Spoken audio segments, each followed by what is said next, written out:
Hare Rama, Rama Rama, Hare Hare.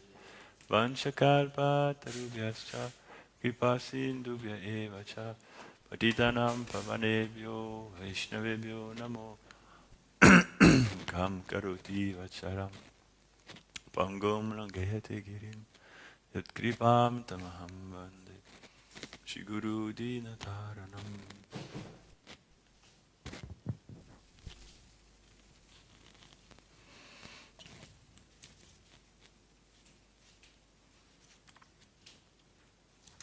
Elle est grande quand même, hein,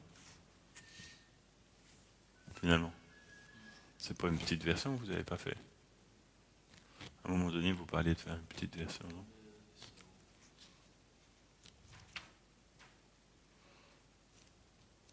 J'ai gardé l'idée de garder une pochette sous, parce que ça se casse pas le livre. Ça dure plus longtemps. Ouais, c'est très bien. Comme un dictionnaire.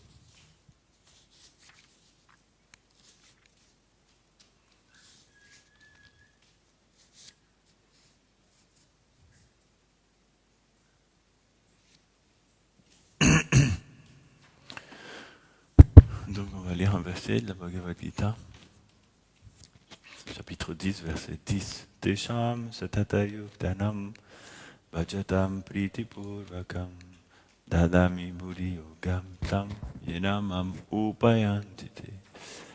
Traduction et commentaire. Voici là. Bhakti Chandanyati Swami.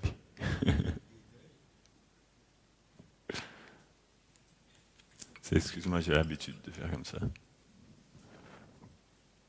À ceux qui m'adorent avec amour, désirant ardemment mon association éternelle, j'accorde la connaissance transcendantale par laquelle ils peuvent venir à moi.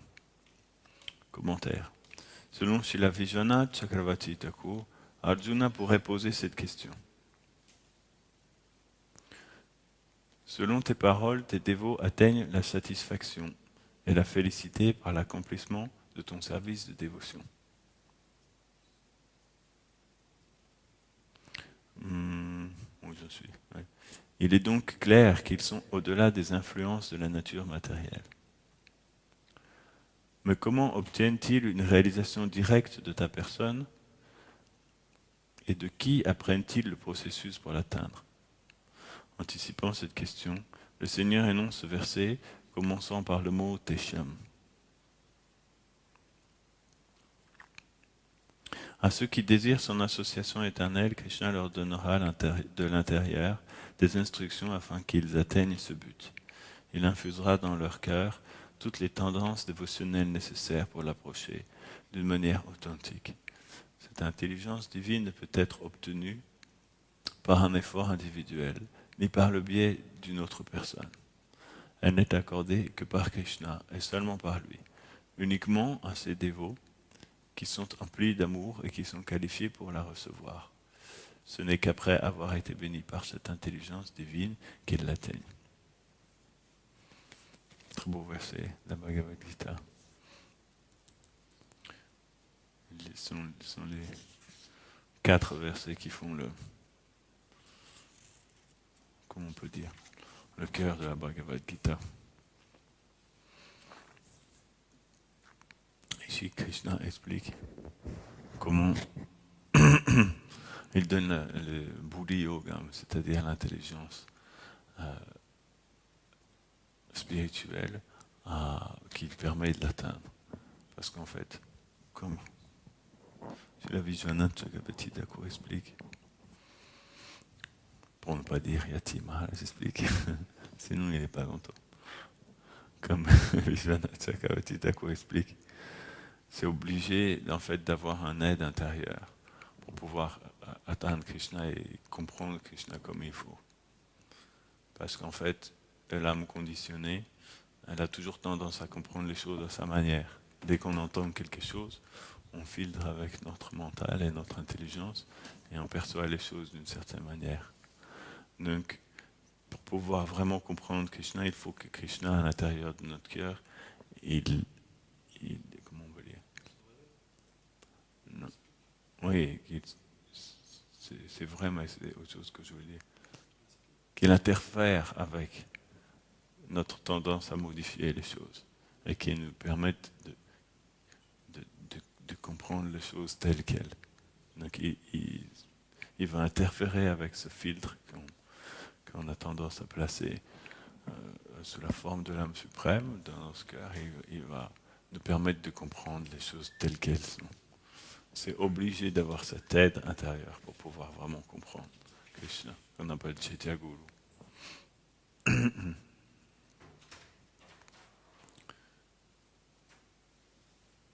Krishna, il aide les êtres vivants sous 3 formes. Gurudeva Atatma. Gurudeva Atatma. Sous la forme du maître spirituel, de l'âme suprême située dans leur cœur, mais aussi des shastras, des écritures. Mais pour pouvoir comprendre véritablement ce que Krishna dit, il faut avoir cette aide-là. Parce qu'il y a beaucoup de gens qui reçoivent des livres, mais aussi ils ne comprennent pas les livres. Ils prennent les livres, ils les lisent et ils ne comprennent pas l'essence du livre. Pour pouvoir comprendre l'essence du livre, il faut avoir cette aide intérieure de Krishna.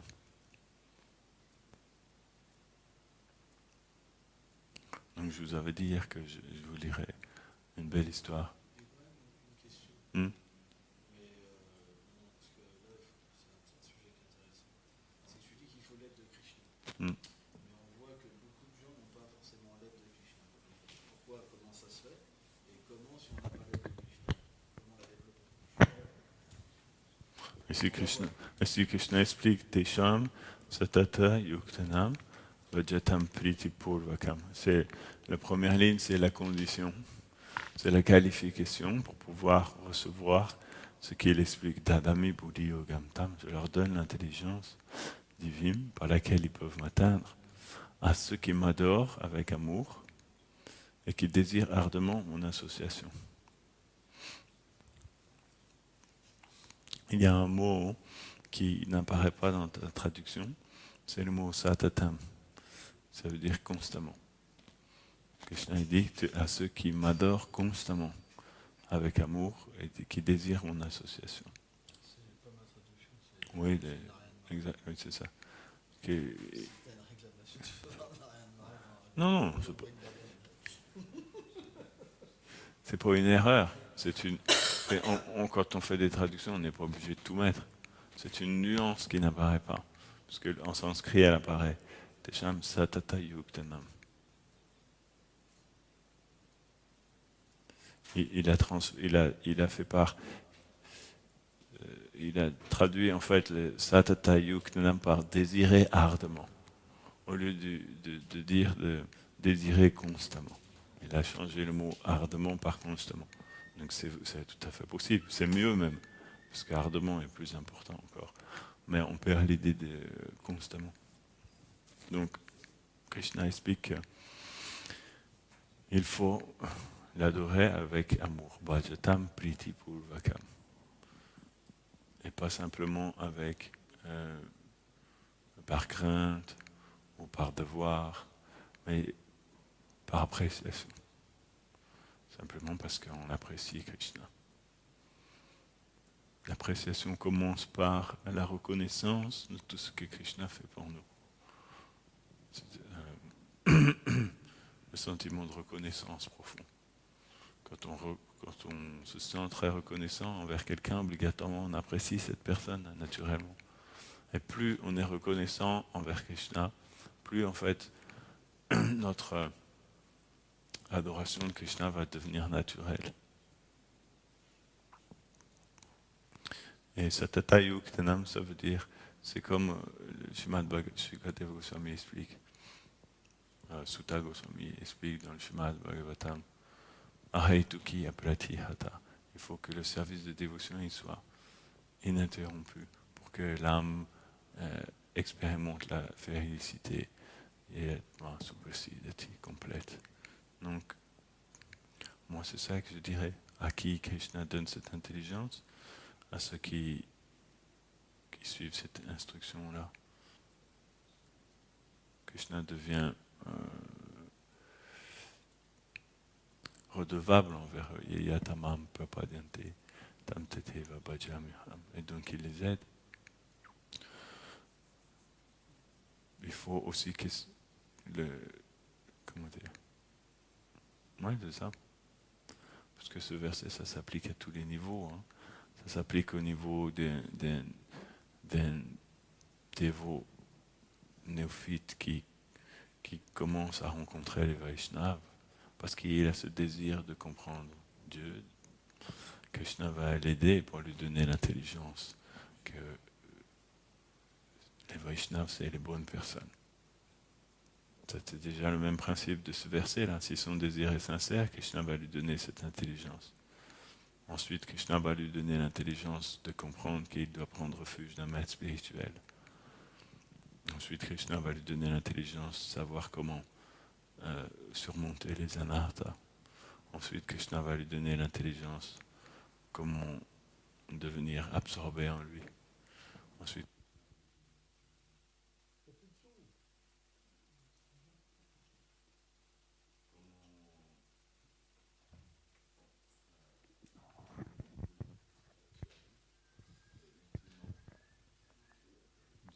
Jiva Goswami explique dans son commentaire que ce verset s'applique aussi à Krishna, à Goloka. Tadami buddhiyo yogam tam yenamam upayantite. Krishna donne l'intelligence aux gopis de savoir comment elles doivent faire pour le trouver. Quand les gopis couraient dans la nuit pour pouvoir attraper Krishna, pour pouvoir retrouver Krishna dans la forêt, comment elles ont pu savoir où est-ce qu'il était? C'est pas si facile que quelqu'un qui joue de la flûte dans la forêt de le trouver en plein milieu de la nuit. C'est pas facile, mais parce que Krishna dans leur cœur les guidait, elles étaient guidées. Et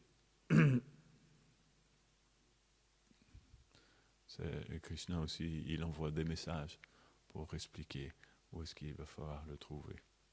Donc Jiva Goswami explique ça, ce verset. Ça va du début jusqu'à la fin. Quelle est dans l'intelligence particulière que Krishna donne? Le Srimad Bhagavatam dit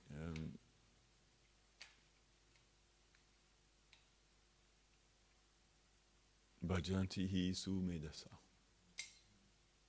Cette intelligence ceux qui reçoivent cette intelligence très fine, très subtile du Seigneur suprême, alors ils comprennent que dans l'âge de Kali, il faut adorer Sri Chaitanya Mahaprabhu. Ça aussi, ça se relie à ce verset-là. Krishna Varnam Visha Krishnam Sango Pangastra Parsharam. Yagya Sankirtana Praya. Yajanti Histumedasa. Ceux qui sont d'une intelligence très subtile comprennent dans l'âge de Kali. Il faut adorer le Seigneur Chaitanya Mahaprabhu qui chante constamment le nom de Krishna. Krishna Varnam. Varnam, ça veut dire qui est habillé.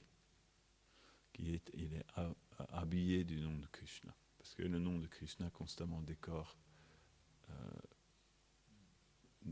sa forme.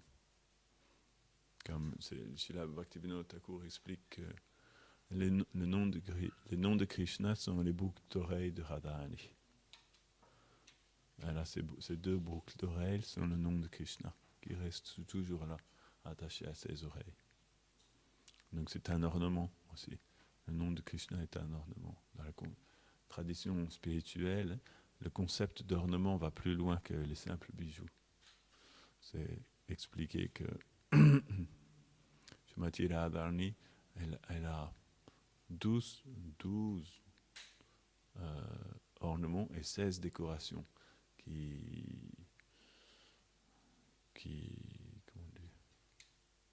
décorent son corps. C'est l'aspect. Une de ces ornements, c'est qu'elle a toujours une perle en dessous de son nez.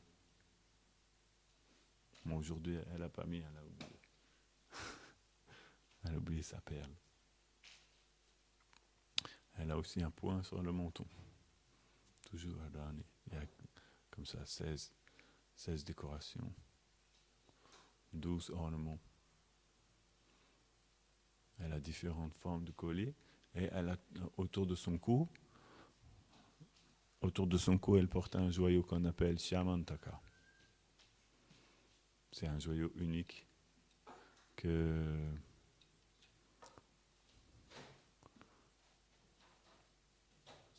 Madhu Mangal lui a donné. Madhu Mangal lui a donné le joyau Shyamantaka. Parce que Krishna avait récupéré le joyau Shyamantaka quand il a tué le démon Sankachuda, c'est ça? Sankachuda. Et il a pris le joyau Shyamantaka, je pense qu'il était sur la tête de Sankachuda. Et ensuite, il voulait offrir ce joyau à Radharani, mais Krishna savait que s'il va l'offrir à Radharani, il ne voulait pas non plus faire de jaloux.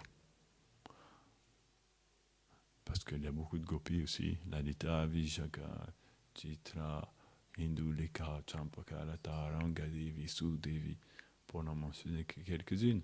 Donc Krishna ne voulait pas blesser les autres, donc il a décidé de faire un subterfuge. Il a donné le joyau Shyamantaka à Balaram, sans rien dire. Mais Balaram a compris.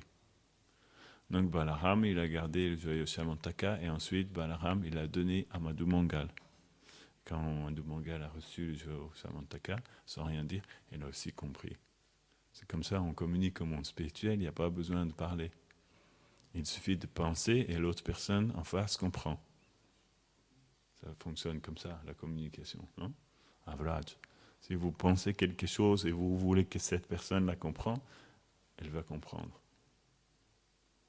Donc, Madhu Mangal, lui, il a offert le joyau à Radharani. Comme c'était Madhu Mangal qui a offert le joyau à Radharani, personne ne pouvait rien dire. C'était le plan de Krishna. Donc, depuis ce jour-là, Radharani porte autour de son cou ce joyau, Shyamantaka. C'est ce joyau-là, le joyau Shyamantaka qui fait la comment on pourrait dire, la pièce secrète ou la clé qui permet de baisser le secret des divertissements à Dwarka. Parce que le joyau Shyamantaka, ceux qui connaissent bien les lilas, voilà, il a été pris sur la tête de Shankachuda puis donné à Radharani. Or plus tard, à Dwarka, sans qu'on n'explique rien, il se trouve qu'il y avait ce dévot, comment on appelle ça, Satrajit, il adorait le Deva du soleil, et il a reçu du Deva du soleil le joyau Shyamantaka. On lit ça dans le Bhagavatam. Mais, si on n'a pas le Buddhi Yogam de Krishna, l'intelligence spirituelle qui nous est donnée par Krishna, on ne va pas penser.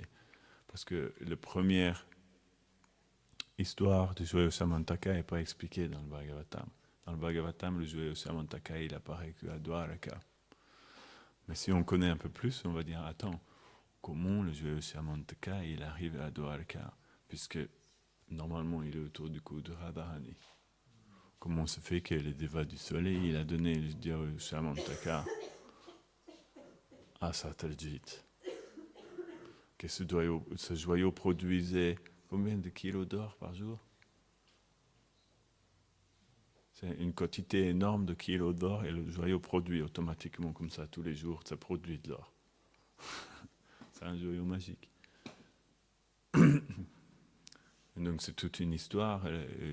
Srila Rupa Goswami a élucidé toute cette histoire dans son livre Lalita Mahadava. Il explique comment le joyau Shyamantaka est arrivé à Dwarka.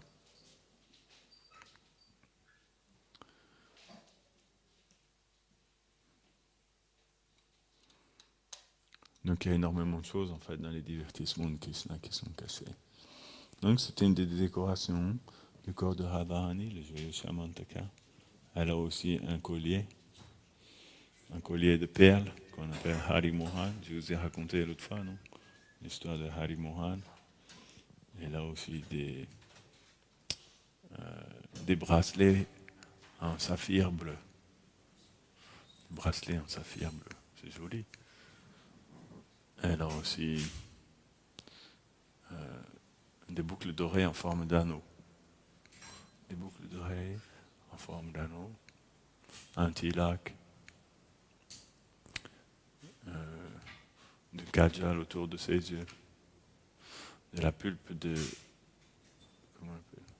santal sur la totalité de son corps. De la laque rouge sur la plante de ses pieds. Comme ça, ils sont 16. Srila Rupa Goswami explique. Dans le...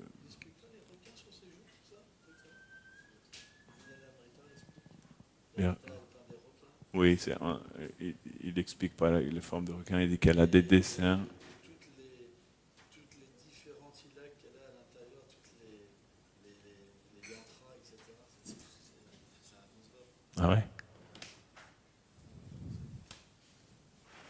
Ah là, c'est ça, c'est tout un art de décorer Shrimati Radharani. Il y a tout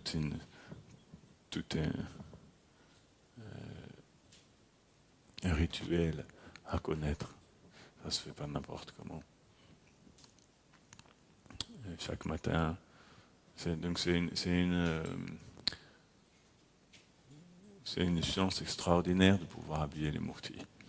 Souvent, on ne se rend pas compte, mais c'est une chance extraordinaire de pouvoir toucher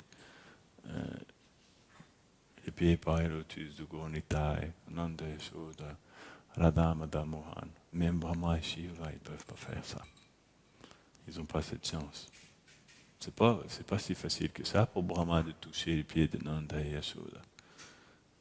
Il ne peut pas toucher les pieds de Nanda et Yashoda. Parce que déjà, il faut qu'il arrive jusqu'à Vraj. Il ne peut pas arriver jusqu'à Vraj. Donc, c'est une chance extraordinaire qu'on doit bien comprendre et bien prendre à cœur. Le fait de pouvoir adorer les murtis. Parce que la murti, il se trouve à la fois dans le monde spirituel et dans le monde matériel. C'est comme, il est à la fois dans les deux dimensions. Donc quand on entre en contact avec la murti, on entre dans l'autre dimension aussi, tout en restant dans celle-là. Là où la murti vient, les deux dimensions se superposent l'une et l'autre. C'est pour ça qu'on appelle cet endroit-là un tirtha. Un tirtha, c'est un endroit où on peut passer d'une rive à l'autre. On peut passer d'une rive à l'autre parce que le tirtha, c'est l'endroit où dans une rivière, ça devient plus étroit et on peut traverser facilement la rivière. On appelle ça tirtha.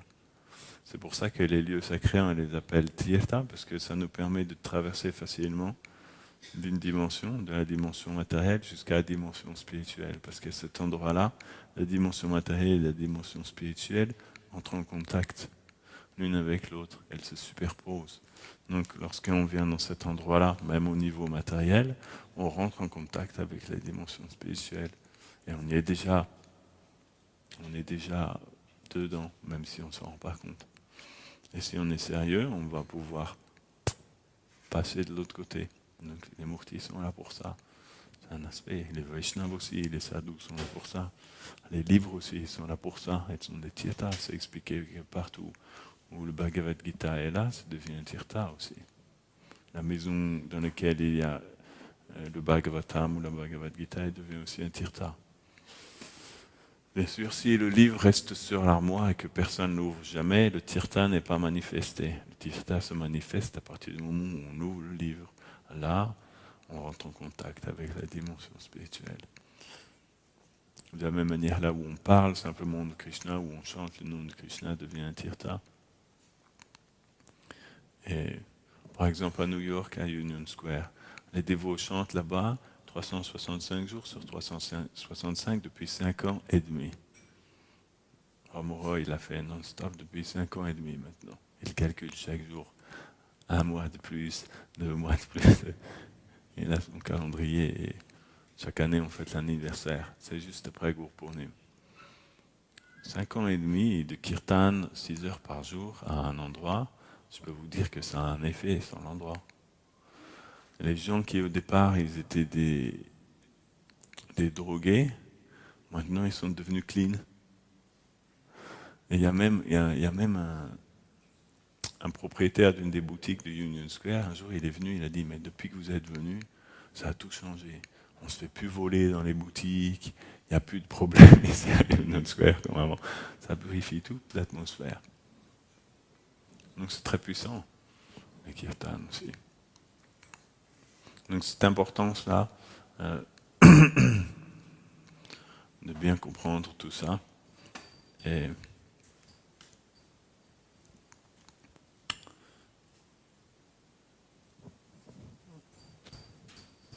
ceux qui reçoivent cette intelligence très subtile de Krishna, ils peuvent comprendre le mystère de sa forme de Gauranga. Jai Shri Nanda Yashoda Gopal ki Jai Radha Manohar ki Shishi Gaunitai ki Jai. Je peux vous lire l'histoire de Vishwanath Chakravarti Thakur. C'est pas très long, hein. Ça fait juste 8 versets. Mais vous allez voir que c'est très merveilleux.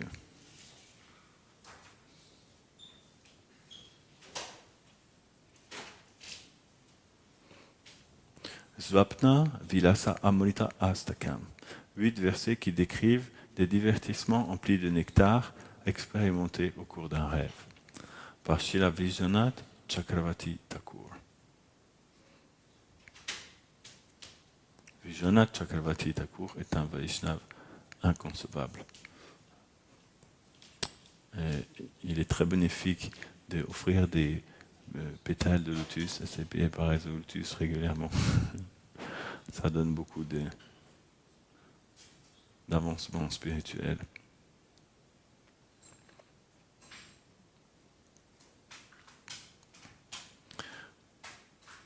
Ce divertissement, en fait, les Vaishnavas expliquent que Vishwanath Chakravarti Thakur, il l'a écrit afin d'établir de façon indéniable l'aspect éternel de la forme de Gauranga.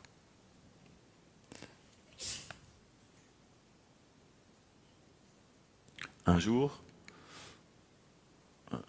au moment où la nuit touchait à sa fin, Nishanta, Srimati Radhika dit à Krishna, « Ô mon bien-aimé, aujourd'hui j'ai fait un rêve. Dans ce rêve, j'ai vu un lieu avec une rivière qui ressemblait exactement à la rivière Yamuna. Elle encerclait ce lieu-là des 4 côtés, tout comme la rivière Yamuna entoure Vrindavan. Et ces bancs et ces berges sableuses ressemblaient exactement aux berges de sable de la Yamuna ici à Vrindavan. La plupart des gens qui se trouvaient en ce lieu étaient experts à danser et à jouer des mridanga et d'autres instruments. Tout comme les habitants de Vrindavan. Et tout comme toi et moi sommes ici, dans notre beauté inégalée, là-bas aussi, j'ai vu un jeune d'une beauté incomparable, Kishore, le joyau sans pareil des brahmanas. Son teint était clair et éclatant comme un éclair. Ce jeune, aux membres dorés, le meilleur de tous les brahmanas, faisait sombrer l'univers entier dans un océan de prema. Le premier verset. Elle décrit son rêve à Krishna. C'est ce qu'elle a vu dans son rêve.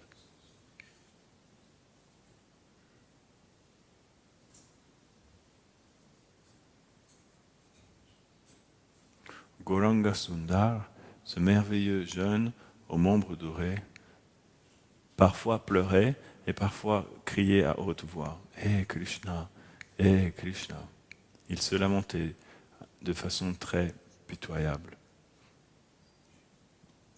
Un flot continu de larmes tombait de ses yeux et sa voix s'étranglait. Soupirant profondément, il disait « Oh Radhe, où es-tu » Et parfois, il tombait sur la terre, inconscient. Ou à d'autres moments encore, devenait très agité. Parfois, il dansait avec une grande félicité. Et parfois, il parlait comme un fou avec ses associés, ses chers associés. D'autres fois encore, il tombait inconscient sur le sol. Son comportement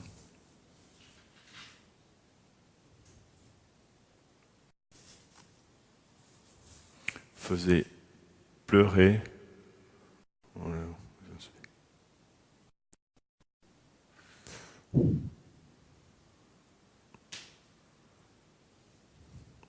Son comportement faisait pleurer tous les habitants de l'univers entier, de plus petits brins d'herbe,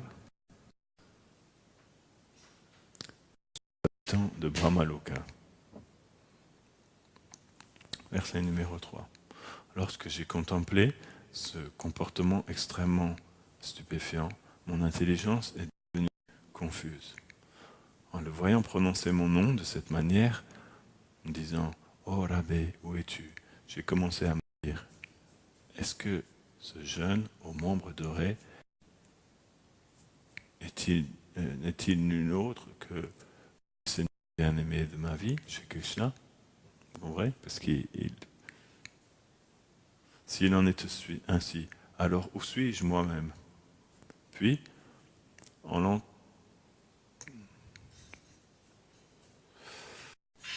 l'entendant ensuite se lamenter « Oh Krishna, où es-tu » j'ai encore pensé que ce brahmana ne devait être personne que moi-même, personne d'autre que moi-même. Mais si je suis ce brahmana, où est le Seigneur de ma vie, Shri Madhava? De cette façon, j'étais complètement confus, jusqu'à ce que finalement je retombe dans le sommeil. Radharani était confuse, elle ne savait pas si c'était elle ou si c'était quelqu'un. Verset numéro 4. Ayant entendu le récit de Srimati Radhika, le récit du rêve de Srimati Radhika, ma bien-aimée, je t'ai montré mes formes illimitées comme Anantashayi Narayan. Mais tu n'as pourtant jamais été stupéfaite comme maintenant. Pourquoi es-tu devenue tant frappée par l'émerveillement en voyant la forme de ce brahmana? Ô fille très curieuse, pourquoi est-ce que ton cœur est devenu égaré? Ceci m'étonne beaucoup. Qui est ce brahmana aux membres dorés? Ici, il y a un beau commentaire de Srila Narayan Maharaj. Ici, Shri Krishna fait référence à un divertissement précédent dans lequel lui et Sri Radha étaient assis ensemble dans une dense forêt, bosquet de forêt à Vrindavan, et parlaient tous les deux. Sri Radha lui avait demandé « Oh Madhava, je ressens un grand désir de voir les formes de Sri Narayan et de Sri Ram. S'il te plaît, montre-les-moi. » En entendant Sri Radha lui faire cette requête sincère, Sri Krishna lui révéla ses formes.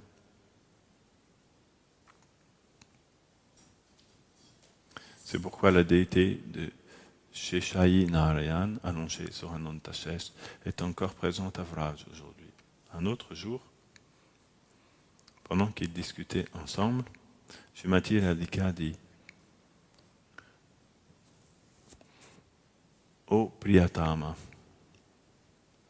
la manière dont les femmes sont expertes à reconnaître l'état d'esprit d'un homme et à comprendre la félicité qu'il expérimente dans son cœur, les femmes peuvent faire ça, mais c'est impossible pour les hommes d'avoir la même perception de l'état d'esprit des femmes. Ils ne peuvent pas comprendre. C'est ce qu'elle explique. Vous avez compris? Les femmes peuvent comprendre l'état d'esprit d'un homme et elles peuvent voir la félicité qu'il expérimente. Mais les hommes, eux, ne peuvent pas comprendre l'état d'esprit des femmes. C'est Radharani qui dit ça. Sri Krishna lui a répondu, ma très chère, généralement ceci est vrai, mais pas pour moi. Dans une autre forme, je réalise tes sentiments. Il lui avait dit ça. Shrimati Radhika avait protesté. Non, tu mens. Krishna avait répondu fermement. Je ne mens jamais. Puis, c'est pour cela que Shri Krishna a ensuite décidé de révéler sa forme de Shri Gauranga à Shrimati Radhika dans un rêve, pour le faire comprendre. Verset numéro 5. Ayant prononcé ces paroles blagueuses à Shrimati Radhika, Shri Krishna pensa pendant un instant en souriant et en faisant tourner, en faisant vriller légèrement son joyau Kaustubha. À ce moment-là, le joyau émit un grand éclat de lumière qui révéla la même vision que Shri Radhika avait vue dans son rêve. Parce que le joyau de Krishna, le joyau Kaustubha, il peut projeter des images comme ça. Et donc là, ça a projeté l'image du rêve de Radharani. C'est beau, hein? En compagnie de toutes les entités mobiles et immobiles,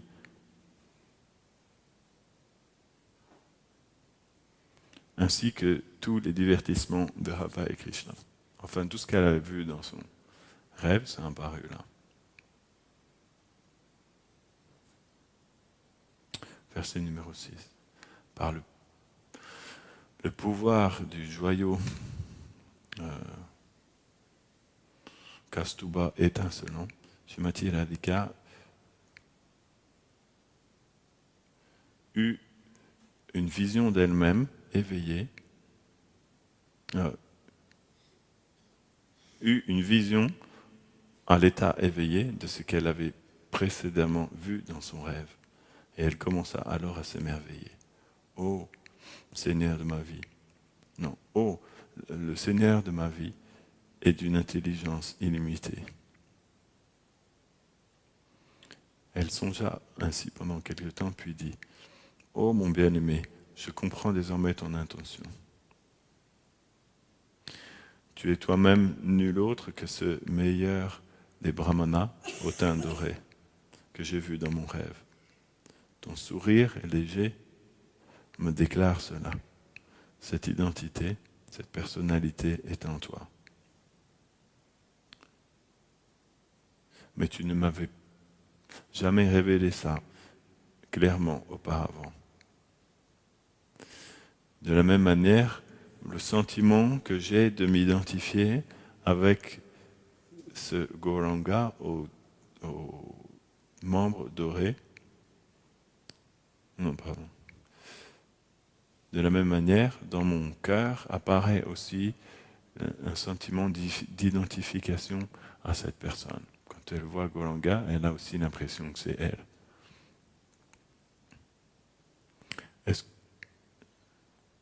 Étant donné que nous nous identifions tous les deux avec lui, il me semble que toi et moi, nous sommes combinés dans la forme de Gauranga. Verset numéro 7. Ô mon bien-aimé, ayant illuminé ton joyau Kaustubha,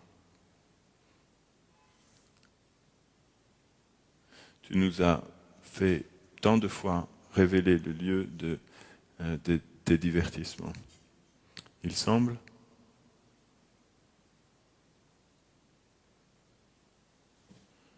me semble que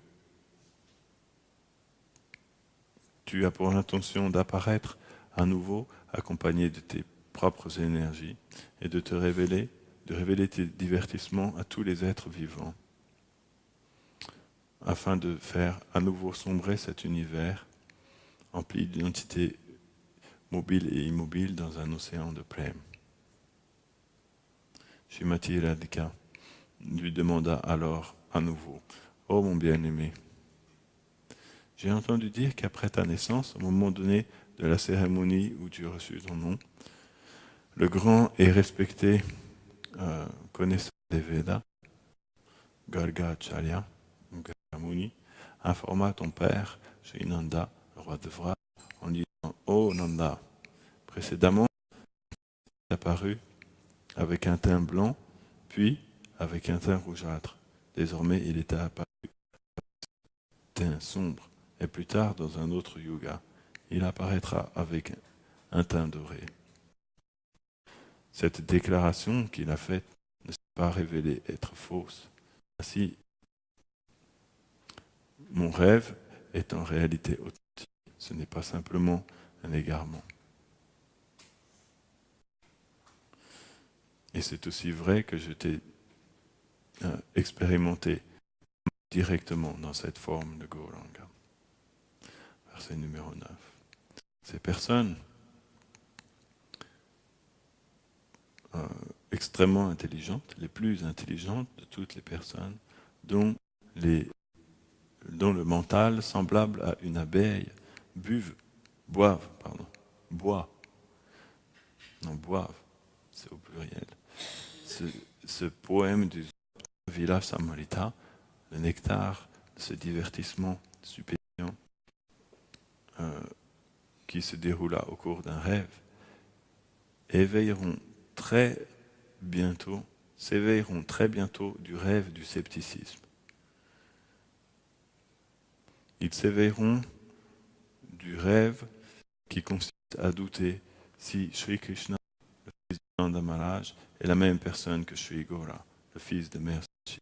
Ainsi, ils atteindront Sri Gora et se réjouiront dans le doux océan de Prema. De telles personnes sont les récipients de la miséricorde illimitée de Kunjabi Hari Sri Krishna, lui qui accorde ce divertissement, qui accomplit ce divertissement dans les bosquets de Vrindavan, et ils lui deviendront extrêmement chers.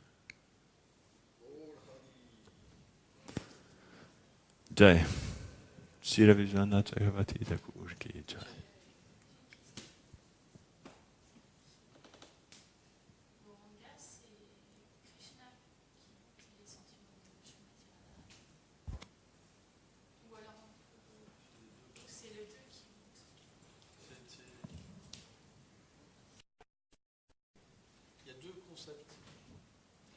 Les deux à la fois sont vrais. Mais Radharani, elle vient aussi en tant que Gadadhar. En fait, il y a un concept où Krishna prend l'honneur de Shrimati Radharani. Gadadhar, en fait, vient. Parce que une fois, Paramgati Maharaj, je te rappelle, il avait expliqué ça dans une classe, que en fait, Radharani, elle pense en elle-même que Krishna ne peut pas faire.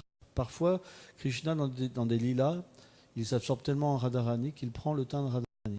Il se cherche lui-même, même à Golok Vrindavan. Et parfois, Radharani peut être présente. Et elle suit Krishna pour voir, comme le professeur. Et en principe, quand Gadadhar vient, c'est le même principe. Il vient, il ne se sépare jamais de Gauranga pour qu'il puisse expérimenter son désir d'expérimenter la position de Radharani, son sentiment, etc., etc. Donc il y a ce principe-là, mais il y a le principe que éternellement Radha et Krishna sont ensemble sous la forme de Gauranga. Donc c'est difficile à comprendre, à saisir, etc. Parce que c'est inconcevable, quoi. Non, c'est ça. Srimati Radharani enseigne à Shyamasundar comment expérimenter ses sentiments sous la forme de Gadadhar.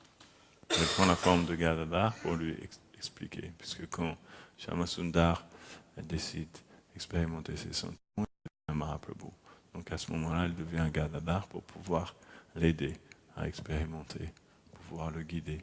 C'est pour ça qu'elle, ou il, Gadadhar, lisait le Bhagavatam tous les jours. Chaitanya Mahaprabhu. Et Chaitanya Mahaprabhu, en écoutant le Bhagavatam de Gadadhar, en fait, il prenait les sentiments de Radharani. C'est Radharani, à travers le fait de lire le Bhagavatam, qui est en train d'expliquer à Krishna tous ses sentiments. Donc le Chaitanya Charitamrita dit que Mahaprabhu aimait aussi beaucoup écouter l'histoire de Dhruva et Prahlad Maharaj, mais Narad Maharaj dit, mais bien sûr, le sujet quand même principal que Gadadhar expliquait à Mahaprabhu, c'était Vrindavan et les chapitres de la danse rasa et tout ça. C'est là que, à travers ces chapitres-là, Radharani explique à Krishna. Donc, Krishna expérimente sous la guidance de Radharani. C'est pour ça que Swarup Damodar et Ramananda Roy étaient aussi constamment avec Mahaprabhu, dans le même but, pour le guider, puisqu'ils sont là, les Vishaka. La seule différence, c'est que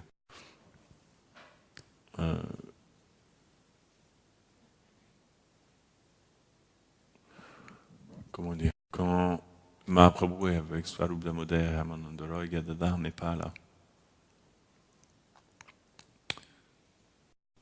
Pour que ça lui permet de s'identifier encore plus avec Srimati Radharani. Parce que si Gadadhar est là, comme Gadadhar et Radharani, quand même, la présence de Gadadhar, Krishna est plutôt dans l'état d'esprit de Krishna qui apprend de Radharani. Comprenez? Dans l'absence de Gadadhar avec Swarup Damodar et Ramananda Roy, il est dans l'état d'esprit de Radharani. Il n'y a plus. Mais si Radharani est en face de lui à lui expliquer, c'est un petit peu différent le mood qui se passe. On voit par exemple dans le Chaitanya Bhagavat, quand Chaitanya Mahaprabhu, il est parfois dans l'humeur de Krishna. Il appelle ses vaches, il appelle ses amis. Les deux existent. Ouais, les deux existent. Il peut même dans l'humeur de Nishingadev, voilà. C'est illimité les humeurs de Mahaprabhu. Donc parfois Mahaprabhu est Krishna, parfois il est Radha. C'est la même personne, mais des fois il est absorbé dans le sentiment d'être Krishna, des fois il est absorbé dans le sentiment d'être Radharani. C'est ça le divertissement. Donc, bien qu'il soit Krishna qui goûte les sentiments, qui expérimente les sentiments de Srimati Radharani, il est aussi Krishna, Radha et Krishna combinés, puisqu'ils sont une seule et même âme. Ça ne veut pas dire que ce n'est pas Radharani qui expérimente les sentiments de Krishna. Mahaprabhu n'est pas, on ne peut pas inverser jusqu'à... Oh, j'ai jamais entendu ça en tout cas. Dans Brahmavarta Purana, c'est expliqué quand Radharani elle rencontre Krishna, elle dit « Est-ce moi ton origine ou c'est toi mon origine? Est-ce que je suis toi ?» C'est vraiment, elle explique ce tattva que Radha et Krishna sont une même personne. À Golok Vrindavan, parfois, Krishna s'immerge dans l'état d'esprit de Radharani et Radharani s'immerge dans l'état d'esprit de Krishna, ça devient inversé aussi. Ouais. C'est parce que Vishwanath Charita Thakur, il explique dans Prema Samput que c'est comme un même bulbe avec deux fleurs. En fait, c'est même personne. Tout ce que pense Krishna, Radharani, c'est ces mêmes personnes. Ou comme une lampe à huile avec voilà, deux mèches. Deux mèches, c'est pareil. Il n'y a pas de différence. Deux flammes. En fait, ceux qui disent que nous sommes différents, c'est parce qu'ils ne comprennent pas notre position. C'est ce que Vishwanath Charita Thakur révèle. C'est scène. Et en même temps, il y a une séparation. C'est inconcevable. Parfois, Krishna absorbé dans l'état d'esprit Radharani à Goloka qu'il Radharani. Et à ce moment-là, Radharani se transforme en Krishna. Et ça devient inversé. Parfois, Krishna devient tellement absorbé par Radharani qu'il commence à agir comme Radharani, mais il garde encore sa forme de Krishna. C'est une confusion spirituelle. Il y a beaucoup de confusion au niveau spirituel. Au début, ça paraît très clair, la philosophie, après, devient très confus. Il ne faut pas croire que tout va devenir plus clair, tout va devenir de plus en plus confus. Mais c'est une confusion extatique. Jai, Shishi Pran, Nishingadev, qui. C'est